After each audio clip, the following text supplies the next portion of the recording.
मेरे मीठे बच्चों, तुम मुझे ईश्वर, अल्लाह, शिव, यहोवा, गॉड आदि नामों से पुकारते हो। तुमने मेरे लिए मंदिर, मस्जिद, चर्च एवं गुरुद्वारे बनवाए। तुमने वेद शास्त्र और कई प्रकार की धर्म पुस्तकें लिखी। मेरे पास पहुंचने के लिए तुमने पूजा, अर्चना, तप आदि किए। तुमने मेरे नाम पर अनेक युद्ध किए और मेरे लिए कई त्याग व बलिदान दिए। लेकिन दुर्भाग्यवश न तो मुझे कोई भी प्राप्त कर सका और न ही मेरे पास पहुंच पाया। वास्तव में मुझे जानने से पहले तुम्हें ये जानना और महसूस करना है कि तुम स्वयं कौन हो।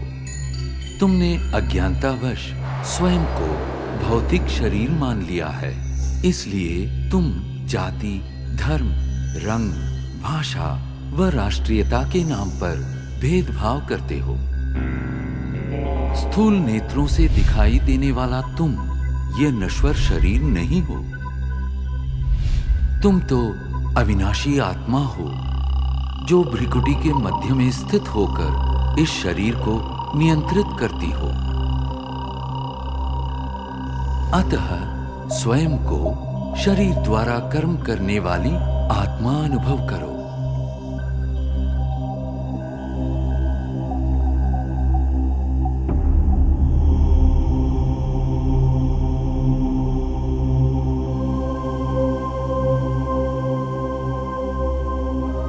अब कुछ क्षणों के लिए सांसारिक बातों व उनके वातावरण से स्वयं को अलग करो। इस देह को भूल अपने आप को भ्रिकुटी के मध्य में चमकता चैतन्य सितारा अनुभव करो।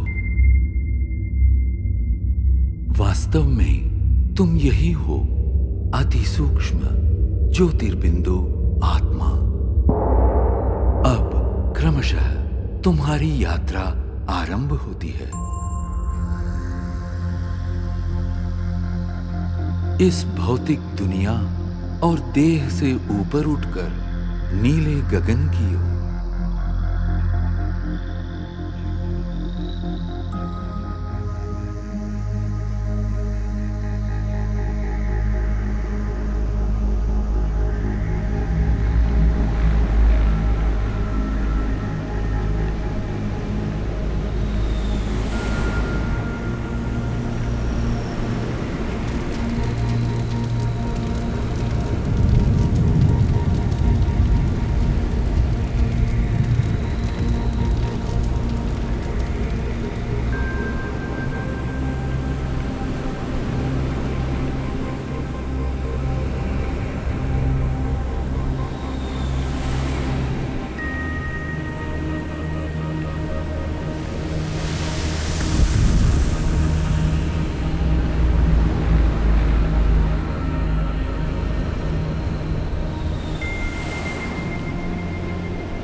सूर्य, चंद्र, तारागणों से भी पार अब तुम एक सुनहरे प्रकाश युक्त दुनिया में पहुंच चुके हो।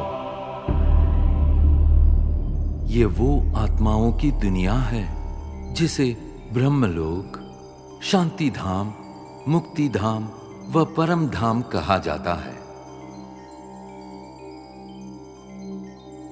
ये मधुर, शांतिपूर्ण दुनिया तुम आत्माओं का और मेरा भी मूल निवास स्थान है। मैं तुम आत्माओं का पिता, परम पिता परमात्मा शिव हूं। तुम आत्माओं की तरह मैं भी अति सूक्ष्म हूं। ज्योतिर्बिंदु होते हुए भी ज्ञान गुणों में सिंधु के समान हूं। मैं सर्वशक्तिमान जन्म मृत्यु के चक्र से परे होने के कारण सदा पावन हूं।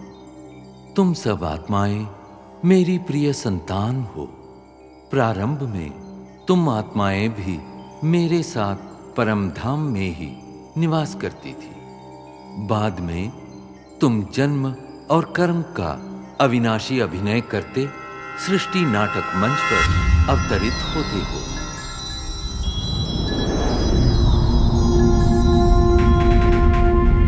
ये अनादि अविनाशी नाटक सतयुग, त्रेता युग, द्वापर युग और कलियुग 4 युगों में विभक्त है। प्रत्येक युग की अवधि समान रूप से 1250 वर्ष है और इस कारण पूरे कल्प की आयु 5000 वर्ष है। हर 5000 वर्ष में इस सृष्टि चक्र की हूबहू पुनरावृत्ति होती रहती है।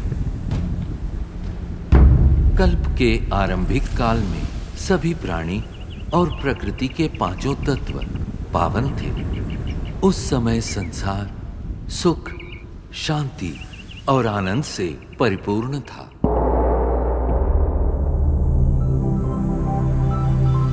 यही वो समय है जिसे सतयुग और त्रेता युग के नाम से जाना जाता है, जहां तुम देवी देवता के रूप में रहते थे। इस 2500 वर्ष की अवधि को स्वर्ग, बैकुंठ, बहिश्त, जन्नत, पैराडाइज आदि नामों से जाना जाता है। सतयुग अर्थात स्वर्ण युग में श्री लक्ष्मी और श्री नारायण का अटल अखंड राज्य था।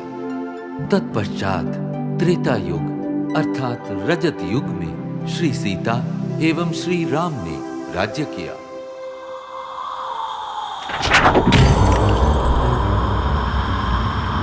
द्वापर युग में देहभान के कारण तुम विकारों में प्रविष्ट हो गए और इस कारण अपनी शक्तियां खोने लगे।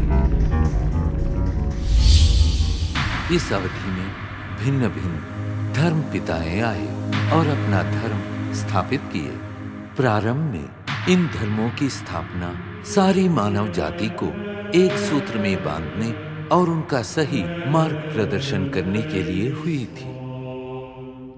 अब इस कलियुग अर्थात कलह युग में मानव मन में विद्यमान 5 विकार चरम सीमा पर है, जिनके कारण 5 तत्व प्रदूषित हो गए हैं और तुम शांति एवं खुशियों से वंचित हो गए हो। परिणामतः दुख, अशांति के दलदल से मुक्ति पाने के लिए तुम मुझे पुकारने लगे।